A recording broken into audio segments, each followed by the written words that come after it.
नमस्कार दोस्तों। एक बार फिर से आप सभी का टॉपर्स फ्रंट एजुकेशन में बहुत बहुत स्वागत है। आज का आपका एक प्रश्न, ऐसा प्रश्न जब आप इंडियन फिलॉसफी पढ़ते हैं, जब आप भारतीय दर्शन पढ़ते हैं, तो ये प्रश्न बहुत बार आपके सामने आता है। ये एक ऐसा प्रश्न है जिसका जवाब हमें अलग अलग तरीके से हम इसको ढूंढने की कोशिश करते हैं, और मैंने जितना देखा कि बच्चे इसमें अंत तक कंफ्यूज रहते हैं कि आखिर इसका अर्थ क्या है, इसका मीनिंग क्या है। प्रश्न ही ऐसा रहता है कि भारतीय दर्शन में नास्तिक मैं किसे कहूँ। कुछ लोग कहते हैं कि सर नास्तिक का मतलब है जो भगवान को नहीं मानता। बिल्कुल सही बात है, लेकिन भारतीय दर्शन में नास्तिक का मतलब तो ऐसा नहीं है, क्योंकि हम देखते हैं तो सांख्य दर्शन भी भगवान को नहीं मानता, लेकिन वो तो आस्तिक कहलाया। तो यहाँ पर इंडियन फिलोसफी के अंदर थोड़ा सा कंफ्यूजन है। कंफ्यूजन नहीं कहूंगा इसको मैं, बेसिकली मैं इसको ये कहूंगा कि शब्द जो है दर्शन शास्त्र के अंदर शब्द न्यूट्रल होते हैं। उनका उपयोग कहाँ किया जा रहा है उससे मालूम पड़ता है कि उसका अर्थ क्या बनेगा। जैसे कि आपने कहा कि बहुत अच्छा हुआ। बहुत अच्छा हुआ का कोई मतलब नहीं है। हाँ, किस परिस्थिति के साथ आपने कहा बहुत अच्छा हुआ उस पर डिपेंड करेगा। मान लीजिए एक फौजी मारा गया तो आप नहीं कहेंगे बहुत अच्छा हुआ। हाँ, एक गुंडा मारा गया तो शायद आप कहेंगे बहुत अच्छा हुआ। तो शब्द का उपयोग जहां किया जाएगा उसके अनुसार उसका अर्थ बन जाएगा। इसी तरीके से नास्तिक शब्द जो है वो न्यूट्रल शब्द है। इसको न्यूट्रल मैं इसलिए कह रहा हूं क्योंकि इसका सिर्फ एक ही अर्थ निकलता है, जिसको मैं यूनिवर्सल मीनिंग कहता हूं। सार्वभौमिक अर्थ जो है इसका वो यही है कि जो विश्वास या आस्था ना करता हो, दैट्स इट। किस पर? आपको फिलॉसफी पर विश्वास नहीं है तो आप फिलॉसफी के पॉइंट ऑफ व्यू से नास्तिक हैं। किसी को आपके प्रधानमंत्री पर भरोसा नहीं है तो आप उस पॉइंट ऑफ व्यू से नास्तिक हैं। आपको सरकार पर भरोसा नहीं है तो आप नास्तिक हैं। क्यों? किस पॉइंट ऑफ व्यू से? सरकार के पॉइंट ऑफ व्यू से। नास्तिक एक ऐसा शब्द है जिसका अर्थ है न आस्था।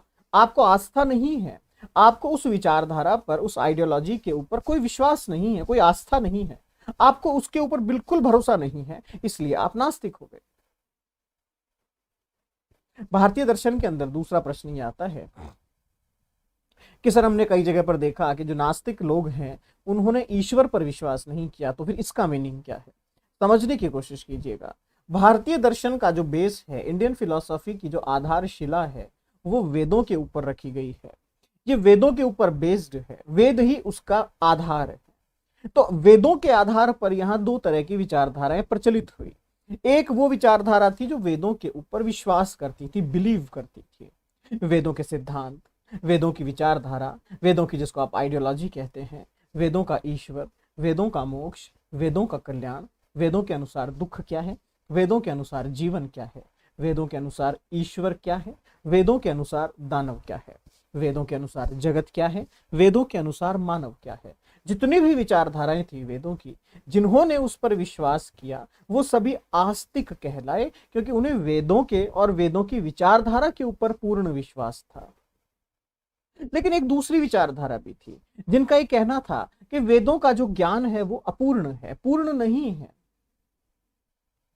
ये यूनिवर्सल नहीं है, ये संपूर्णत्व से भरा हुआ नहीं है, इसको आप कंप्लीट नहीं कह सकते। और चूंकि आप इसे कंप्लीट नहीं कह सकते इसलिए हम इस पर विश्वास नहीं कर सकते। चाहे वो वेदों का ईश्वर हो, चाहे वो वेदों का मोक्ष हो, चाहे वो वेदों का कल्याण हो, चाहे वो वेदों का जीव और जगत हो, हम इन पर विश्वास नहीं करते। तो जब आप देखते हैं कि भारतीय दर्शन के अंदर जो नास्तिक विचारधारा है वो जब कहती है कि हम ईश्वर पर विश्वास नहीं करते, तो कहीं ना कहीं उसका अर्थ ये निकलता है कि हम वेदों के अंदर जो ईश्वर लिखा हुआ है, जो ईश्वर की परिभाषा है, जो उसकी कैरेक्टरिस्टिक्स है, हम उस पर विश्वास नहीं करते। हम वेदों के ईश्वर पर विश्वास नहीं करते, हम वेदों के मोक्ष पर विश्वास नहीं करते, हम वेदों की आत्मा पर विश्वास नहीं करते। छोटा सा एग्जांपल देता हूं आपको। वेद के अंदर, उपनिषद के अंदर आत्मा शब्द लिखा हुआ है, आत्मा की व्याख्या की गई है, उसकी जो विशेषताएं हैं वो कहा गया है कि ये नित्य है, ये शाश्वत है, ये अपरिवर्तनशील है, ये वन टू वन चलती रहती है, कभी खत्म नहीं होती। ना इसका जन्म हुआ है, ना इसकी मृत्यु हुई है। जब संसार का निर्माण हुआ तो ऊर्जा जो है, उस ऊर्जा ने संपूर्ण संसार का निर्माण किया, और वही ऊर्जा आपके अंदर चेतना या आत्मा बनकर आ गई, जो कि कभी नहीं खत्म हो सकती। दैट्स इट, ये वेदों में कहती है। बौद्ध दर्शन क्या कहता है? बौद्ध दर्शन कहता है कि अनात्मवाद, अनात्मवाद के ऊपर कंफ्यूजन हो जाती है कई बार। कुछ लोग कहते हैं सर अनात्मवाद का मतलब है कि आत्मा नहीं है। नहीं, गलत। अनात्मवाद का मतलब है जैसी आत्मा का डिस्क्रिप्शन वेदों में दिया गया है वैसी आत्मा नहीं। आत्मा तो है, लेकिन ये नित्य नहीं है, ये परिवर्तनशील है। तो इससे एक चीज स्पष्ट हुई कि बौद्धिज्म के अंदर या बौद्ध दर्शन के अंदर आत्मा को तो माना गया, लेकिन उन्होंने ये कहा कि साहब जैसी आत्मा वेदों के अंदर वर्णित है, वेदों के अंदर जैसा डिस्क्रिप्शन हमें मिलता है, वैसी आत्मा नहीं है। सेम एज अगर मैं कहूं, आप जैन दर्शन की बात करें, जैन दर्शन में हमने देखा कि जैन दर्शन में आत्मा शब्द जो है उसका उपयोग या तो नहीं किया गया है या बहुत ही अल्प किया गया है। तो वहां पर जिस शब्द का यूज किया गया है उसका नाम है जीव। वहां कहा गया है कि जो आत्मा शब्द है वो अपने आप में अपूर्ण है, अपने आप में गलत है, जीव शब्द सही है। कहने का तात्पर्य क्या है? कहने का तात्पर्य यही है कि दो ही विचारधारा भारतीय दर्शन में चलती है। एक विचारधारा, एक आइडियोलॉजी जो वेदों को मानती है। वेदों को मानने का मतलब है कि ए टू जेड जो जो वेदों में लिखा हुआ है उसको लाइन टू लाइन हम फॉलो करेंगे। एक विचारधारा, एक आइडियोलॉजी कहती है कि जो जो वेदों में लिखा हुआ है ए टू जेड हम उसको फॉलो नहीं करते, हम उसको मानते ही नहीं हैं, क्योंकि हमें लगता है कि ये इनकम्प्लीट है। तो दो ही विचारधारा है।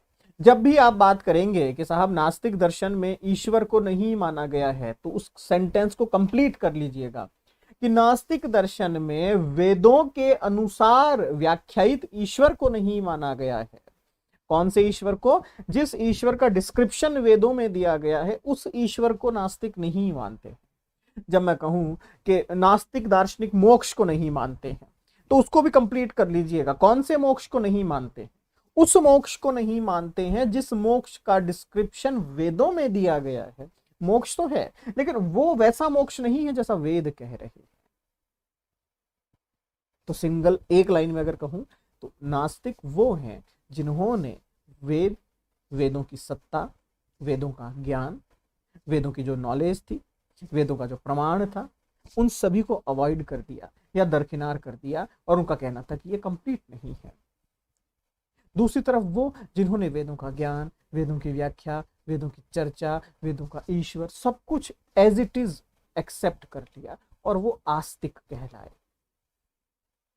तो इन फ्यूचर कभी आपका किसी से वार्तालाप हो, कभी डिस्कशन हो, तो इस बात का विशेष ध्यान रखिएगा कि नास्तिक दार्शनिक ईश्वर को भी मानते हैं, नास्तिक दार्शनिक मोक्ष को भी मानते हैं, नास्तिक दार्शनिक आत्मा को भी मानते हैं। डिपेंड करता है आप किस नास्तिक की बात कर रहे हैं। आप अगर वेदों के परिप्रेक्ष्य में बात कर रहे हैं, वेदों के से तुलना करके आप बात कर रहे हैं, तो बिल्कुल इन्होंने माना है सब कुछ, क्योंकि ये वेदों को नहीं मानते, बाकी सब कुछ इन्होंने माना है। सेम एज अगर आप वेस्टर्न वर्ल्ड में चले जाते हैं, वेस्टर्न फिलोसॉफी की बात करते हैं, तो वहां नास्तिक का मतलब सिंपल है, जिसको आप एथिस्ट कहते हैं, कि यहां ईश्वर को जो नहीं मानता वो नास्तिक है। तो वहां पर आस्तिक और नास्तिक की व्याख्या ईश्वर के परिप्रेक्ष्य में हो रही है, ईश्वर से तुलना करके हो रही है। जबकि इंडिया के अंदर, भारतीय दर्शन के अंदर नास्तिक की व्याख्या वेदों के साथ तुलना करके हो रही है। वेद हमारा आधार है, और वेदों को जो मानेगा वो आस्तिक, और जो नहीं मानेगा वो नास्तिक। तो आई थिंक, मैं उम्मीद करता हूं आप पे डाउट दूर हुआ होगा। और भी कोई डाउट हो तो आप मुझसे पूछ सकते हैं। बहुत बहुत धन्यवाद।